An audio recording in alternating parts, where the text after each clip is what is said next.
How you doing, Beth? You made it home. I did make it home. Yeah, it was a long day. Yeah. Was it in Montpelier, or where did you guys go? Yeah, it's at Capitol Plaza. We met this time. And then it's very easy for legislators to come over. Nice. Yeah, we had quite a few. It was good. Nice. Yeah, they try to do that once a year. But that's a really good, yeah. I wish they would do it with boards. I know. They should. Yeah, it was a good day. We went over bills and Nice. the House, what they're proposing. I'm looking through my notes. Listen to Zoe. That was interesting. Sometime I'll Sure tell you about that. Yeah, they talked about the yield bill. Mm-hmm. Class size minimum we spent some time on. Sure. Trying to figure out high school, what that looks like because of AP and all of that. Right. And I was like, if we combine that with ed quality standards, but raise ed quality standards, then that can average out. So we're looking at that as well. Yeah. How you feeling, Sarah? Sarah, you shouldn't be here. I know. Oh, your voice. Sorry, no, I didn't lose my voice. I just was on mute. Oh. No, I'm doing okay. Thank you for asking. How are you? We're doing well. I got to run over to EES really quick. They have their kindergarten night, so I was able to run over to EES, and it was great seeing some of the littles running in and all excited. Yeah. I can so recall being a parent in that audience. I really can. Yeah. Cool. You must have, Sarah. So you were there with Peter. Was Peter the principal? Peter was there, yes. And then with Cole, who was it? After Peter. Who came right after Peter? Ashley. Did we have Ashley for a bit? So she came in 2020, the start of the school year, 2020. No, then I think we might have had her right at the end for Cole, but we had Peter most of the time. Yeah. There's Heather. Hi, Heather. Also, hello, everyone who's joined. We'll be starting in just a few minutes here. I'm just going to let everyone go ahead, get logged on, and get connected to audio and video.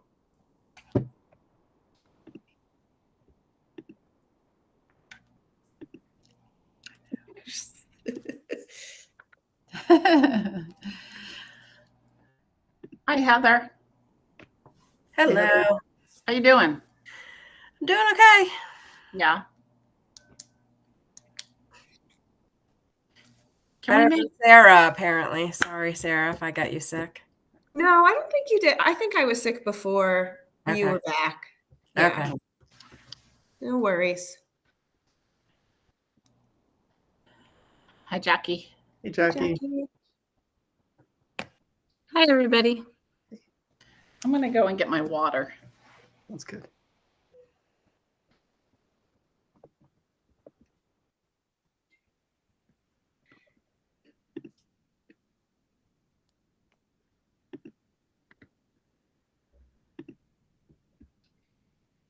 And for anyone else joining us from the community at this point, the Q&A is turned on. If you want to jump in there early and put any questions in, that's totally fine.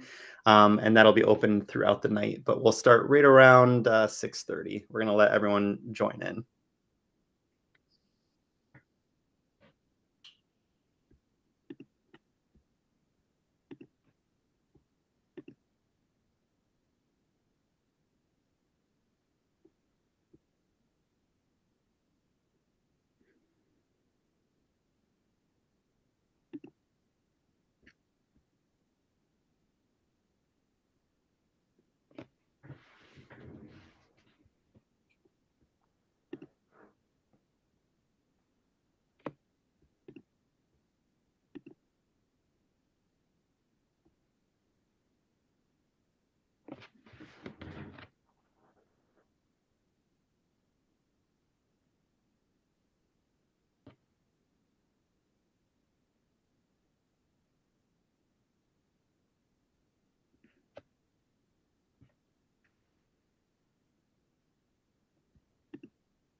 right, we're right about 6:30. We have a few members of the community here.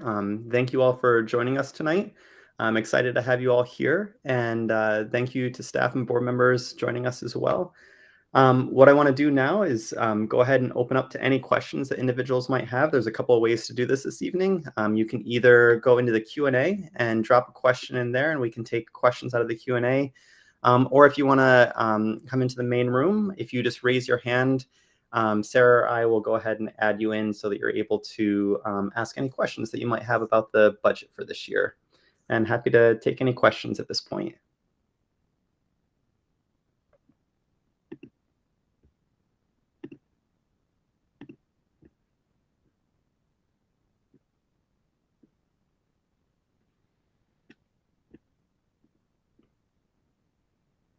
I can actually answer a couple of questions that I know have come up that might also be helpful. And with Heather here, it would be great as well. There's been a lot of stuff in the media around the buy down of the budget, or the buy down of the tax rate through the yield bill. And basically, there's been different articles out there that express different percentages that it brings the overall amount down by. And Heather, I can let speak to this, but basically the tax rate impact that it would have on our local community would be about a 0.5% decrease across each of our communities. So I know in some articles it says like 4% or 6%. There's different numbers being tossed around out there, but that is not reflective of what the impact is on our local community in terms of tax rate. So Heather, I'll let you speak to anything else on that, because I know you're much more articulate in the tax realm. Yeah, no, that was great. I think, what's being spoken about is the average impact. And so, as you said, some towns will experience higher than that and others less. And we are unfortunately less. But the bill isn't final yet. It went first read, I think, to the House floor today. It'll be going back tomorrow, and then it'll have to cross over. So it's not final yet, but based on where we stand right now, that's what it's looking like. Sure. And this is something that potentially changes over the course of time, pretty much between now and June, because it's not really locked in until the final budget is. So this is something that happens every year, or as budgets are approved too, then that overall number can change. We know better now than we did for the town meeting day, but still it changes over the course of time. Exactly.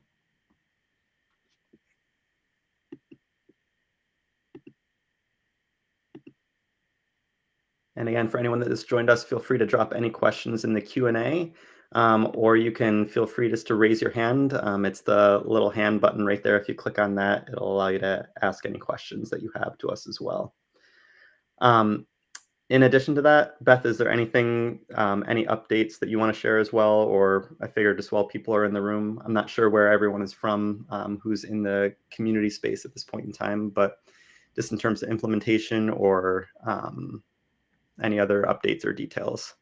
Yeah, I wondered if we could go over show the ballot. I think that's always helpful to do. I know there's not a lot of people on here, and it doesn't matter what community you're from when we look at the articles. Heather, do you have that to pull up?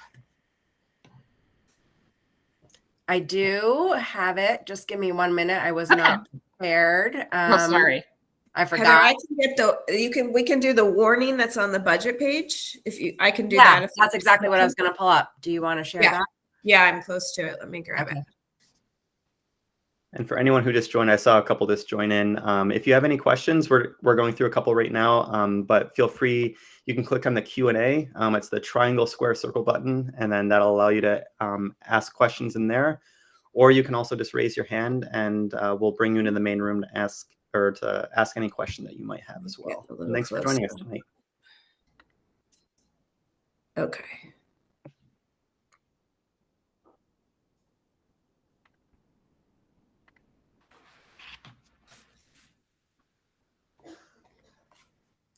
Perfect. Thank you. I see it now. Yeah. Do you want me to walk through the articles? Sure. And I can, help you as well. Sarah, can you make it a little larger? Yeah, I'm trying to eyes like mine? Let's see. Maybe you can't on this, actually. Well, we can start, and then Okay. if it makes it larger, we can get there. Yeah. Maybe on your computer. I don't know. Or Yeah, on I the can website. do it another way too. Let me see. Yeah. But you can start if you want to start Okay. talking. I'll get started. So the first article there that you see to authorize the Essex Westford School District to borrow money to be used for the payment of district expenses by the issuance of notes or orders payable not later than 1 year from the date of issuance pending receipt of payments from the State Education Fund, which is very wordy way to just give us authority to borrow funds, because the way that the tax money comes in from the state is it comes in over 3 payments throughout the year. And so this article just gives us the ability to borrow and support our cash flow until those funds are received. Article number 2. Let's see if this is better. Yep, that's much That's better. awesome. Okay. Can you scroll down though so that Article 2 is in the window? Yes. If it will let me. There we go. Beautiful. Thank you very much. So Sure. this article is the article that actually grants the district its spending authority for the next fiscal year. And the amount that we are looking to expend is that $94,712,480. That is our total expenditures, which is different than our net education spending. Our net education spending is the expenditures less our revenues, and the net education spending is what we have been talking about from the beginning of the budget process, where we have level net education spending.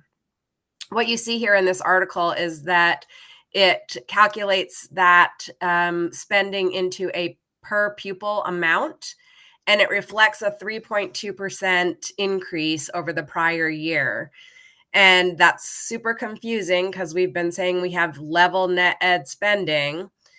But the reason is because, again, this is year over year per pupil. And our pupil count actually went down year over year. So even though our level net ed spend, or even though our net ed spending was level, because our pupils went down, the per pupil spending amount increased slightly.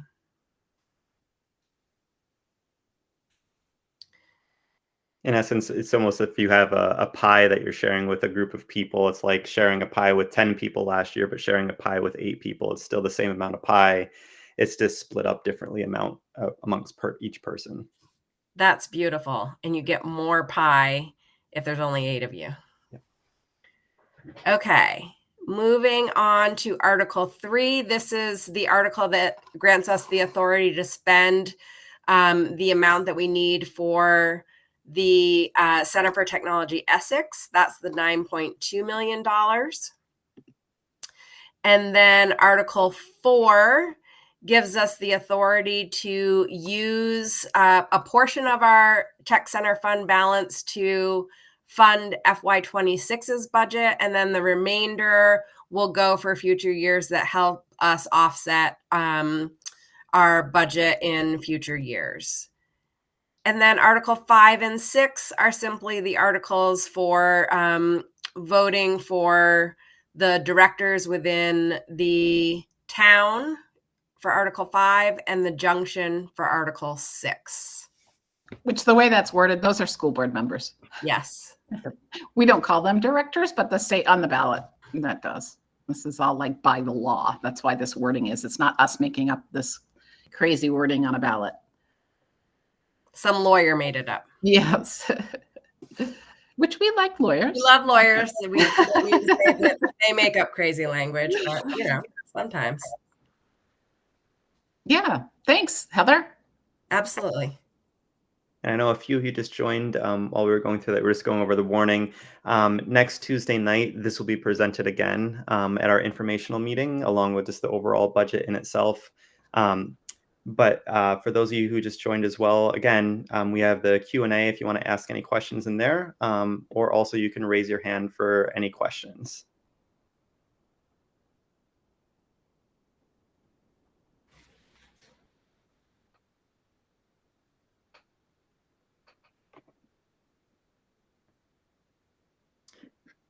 And also, if you wanted to see that warning, I did drop that into the chat. The other thing as well, as you're having questions or if other individuals are asking you questions too, the budget page is full of information. If you're looking for something in particular on there, please feel free to email us and we can get you the information off that page. But it gives the overview of everything. It has recordings from every single meeting that we've done throughout this budget season, going all the way back to December. And then it also has a whole bunch of different slide decks and presentations and information showing how the budget transformed over the course of time, and then ultimately what the final budget was decided upon. That is going to be voted on April 8th. How will the students be transported from Summit to Hiawatha? Beth, do you want to take that one? Sure. So there will be bus routes and they'll be dropped off at Hiawatha instead of Summit. So if they took a bus before to Summit, they'll take it now to Hiawatha. If they were walkers to Summit, they will go to Hiawatha. To Summit. We are working on seeing if there can be a bus stop at Summit to pick up walkers that would still like to continue to walk with their families to Summit, and then a bus would take them the rest of the way to Hiawatha. I'm not sure if that can happen yet. We're working on routes now and trying to get that start time adjusted so we can get to all the schools and make those loops. So that's what we're working on right now, and our hope is that we could have a stop at Summit to bring students if they wanted to walk. But we are still working on that. But yes, they would take a bus. The other part in terms of like the process for how that's determined, and just like as a parent too, like all parents get a survey. There's basically a transportation survey that goes out usually during the summer, and then that's what helps determine the different routes as well. So like, for instance, if there's a whole shift of kids in this neighborhood that are no longer in elementary school, there wouldn't really be that elementary school bus anymore. They would switch to a middle school bus or so forth, just in terms of the number of kids in different areas, in terms of the number of stops and so forth, for whether it's a middle school bus, whether it's a high school bus, or whether it's for elementary. But those routes are kind of determined based upon the need that's ultimately presented each year, not just keeping the same exact routes every single year. And good point, Robert. That's great that you reminded me that the survey is sent out to parents and you can opt in for busing or even opt out, and just to let us know what needs you have. Great question, Debbie, though. That's great.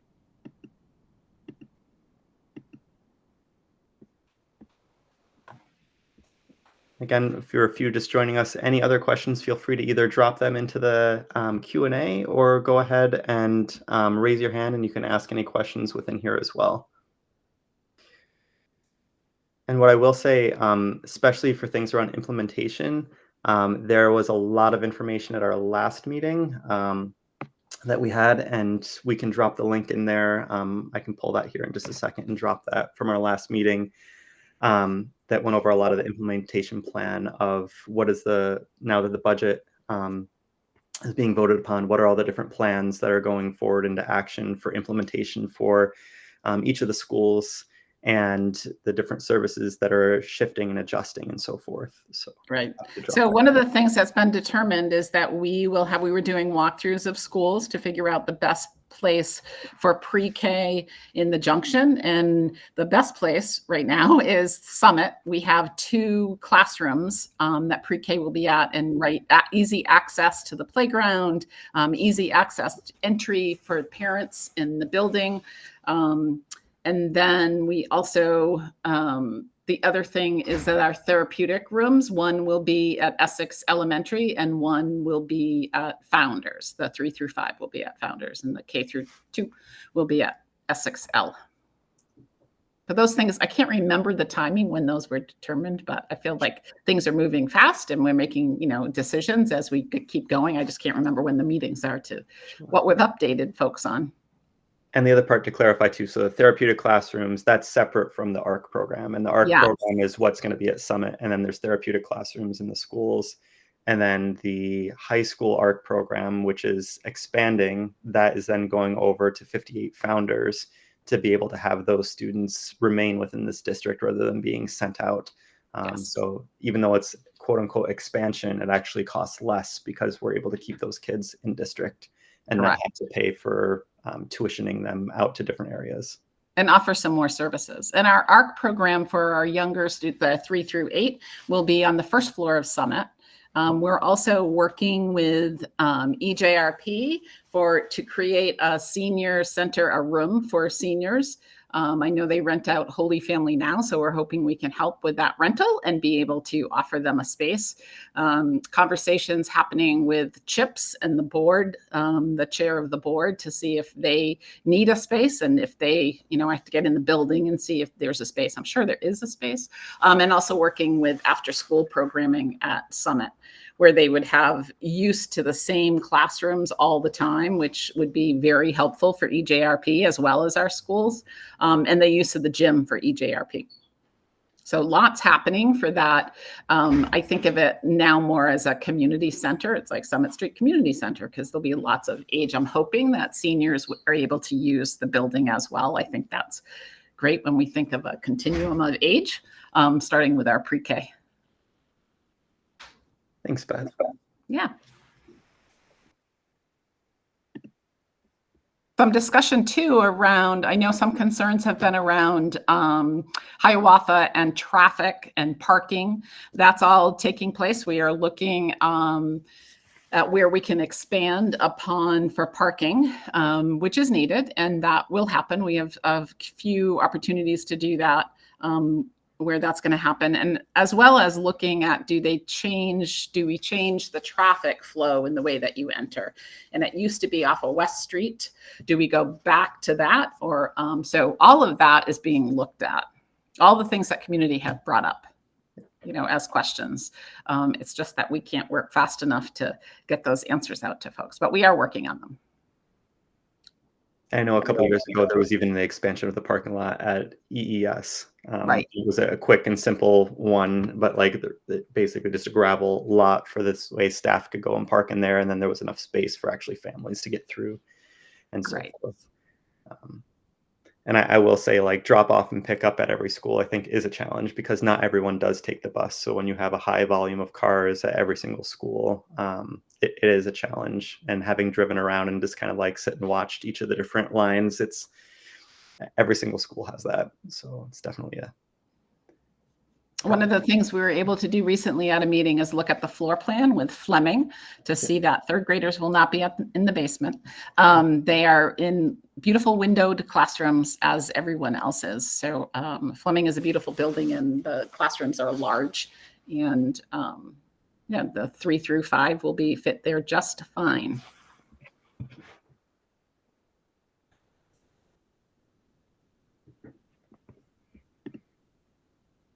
Debbie asks, please tell me how separated ARC students will be from the pre-K students. I'm still concerned on safety.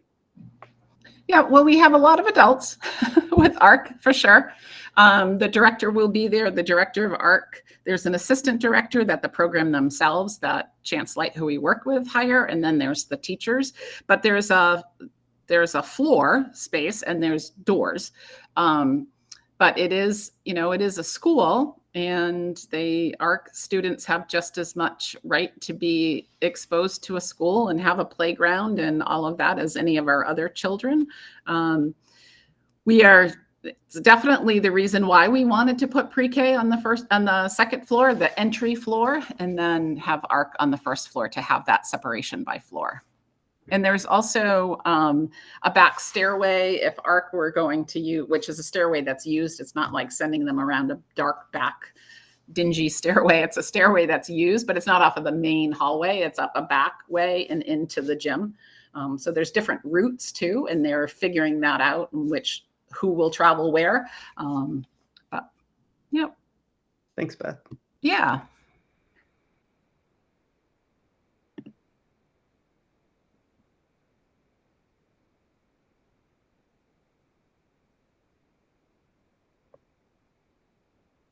Not seeing any other hands raised or questions. The other thing I do want to note is you may have received a ballot in the mail if you put in for sign the card and sent back for a ballot. If you didn't receive a ballot in the mail, you can go into any of the clerk's offices and you can actually vote as of now. You're able to fill it out right there, then put it right in the box at this point in time. Or the other way to vote is by going to one of the 3 locations, depending on whether you live in the city, in the town, or in Westford, and be able to go in, and the polls will be open 7 to 7 on April 8th.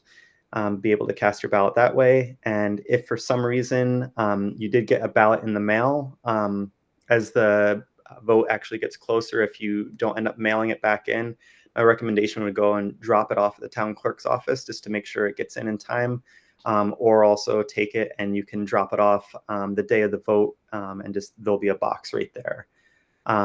We are working with the town clerks to make sure that the vote is able to be counted by the end of the evening. I know last year, especially per state law, we have to commingle, which basically means we have to get the votes from Westford, the town, and the junction, bring them all together, and then count them. And with that timing, that was putting us into the next day. So we're working on a solution for that so that we are able to get the voting decision for candidates as well as for the overall ballot items on the actual night of the election. But we'll put out, as soon as we know more details on that, when the final results will be in, working with the town clerks and so forth. So more information to come on that one. But if you have any questions around the ballot, if you have any questions around voting on that day, I encourage you also to reach out to the town clerk of your community, and they are really great resources and able to help you with any questions you have around voting. And the other thing too is if you're not yet registered to vote, Vermont is a same-day registration state. So you're able to register to vote, and you can also go to the town clerk's office to register. Happy to open up to any other questions as well.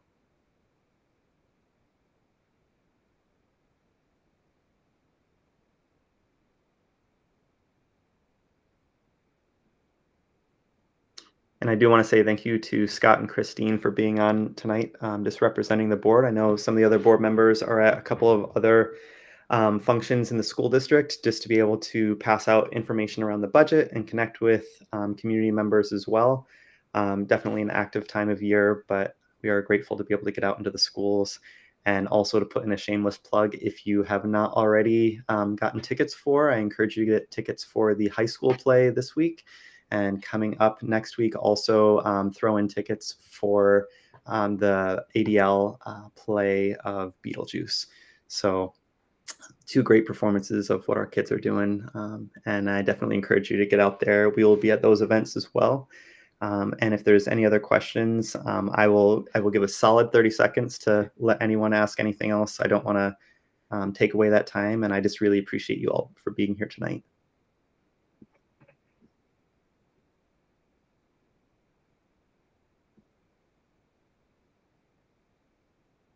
I see someone just joined too.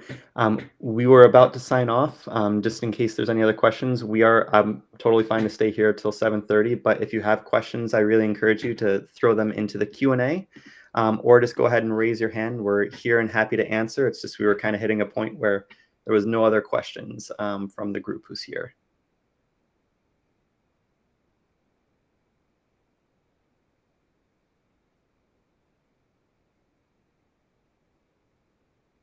Well, again, thank you everyone for being here tonight.